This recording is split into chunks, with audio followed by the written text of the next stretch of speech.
सामाजिक सञ्जालमा यी दिदीले 40 वर्ष कटिसकेपछि चाहिँ के गर्नुपर्छ त? अब हामीले सधैँ अर्कैको अधीनमा रहेर हुन्छ त?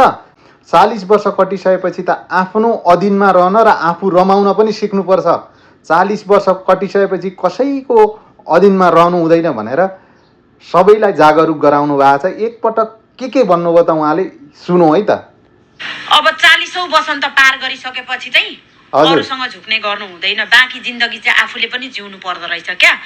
सधैँ अरूको छेउमा झुकेर आफूले भएभरको सकी नसकी आफूलाई नभई स्ट्रेस डिप्रेसन सहेर दिएर उनीहरूलाई खुसी पार्छु भनेर भागदौड गर्नु चाहिँ छोड्नु पर्दो रहेछ क्या 40 कटिसकेपछि चाहिँ।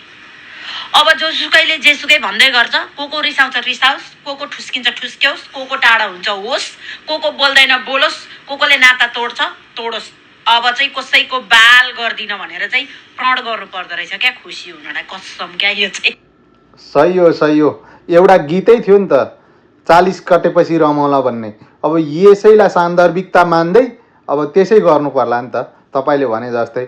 अब 40 कटेपछि चाहिँ सबैले यो सूत्र चाहिँ प्रयोग गरौँ है त। अब आफै रमाउनु पर्छ भन्नुको अर्थ अब खुसी हुनुपर्छ 40 पछि पनि भन्नुभएको हो। एकदम गजब कुरा छ।